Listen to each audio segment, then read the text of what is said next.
nobody appeared to be looking for us.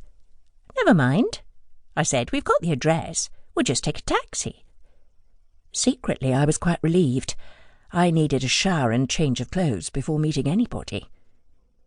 We approached the line of taxis, and I couldn't resist searching for tethered camels. Sadly, I didn't see a single one.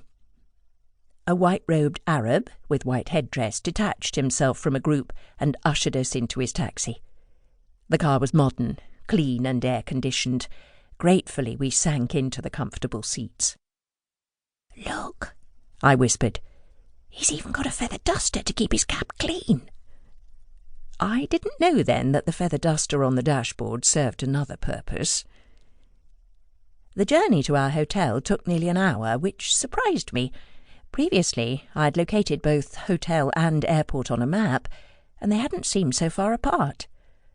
Our driver never spoke as we drove along wide, well-maintained avenues lined with palm trees and crossed modern bridges. Joe and I occasionally nudged each other, pointing out sites of interest.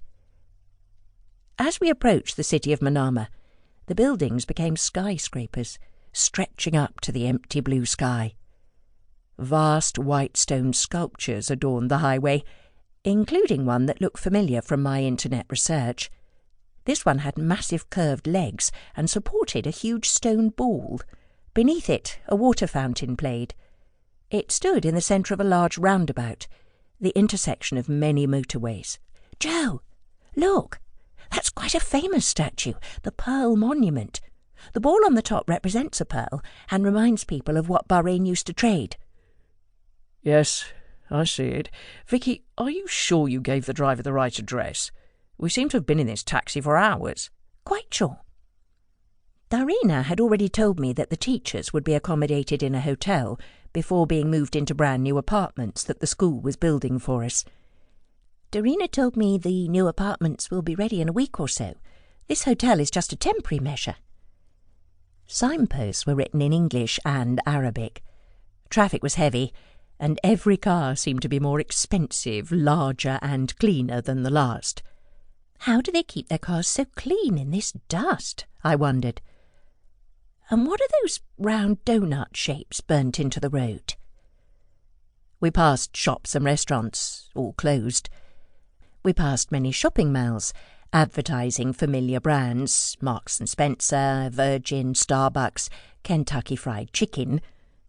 I wondered what time they opened.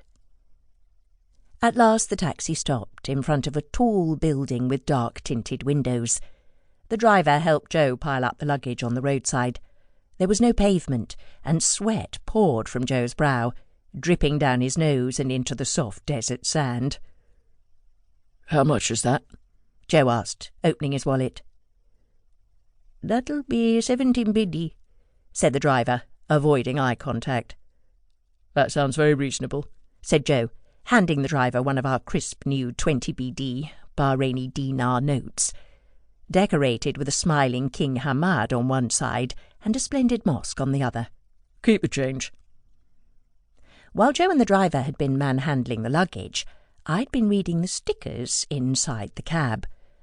One said something like, "By law, all taxi fares depend on the meter reading. If the driver does not use the meter, you should not pay." I looked for the meter and discovered it, obscured by the feather duster on the dashboard.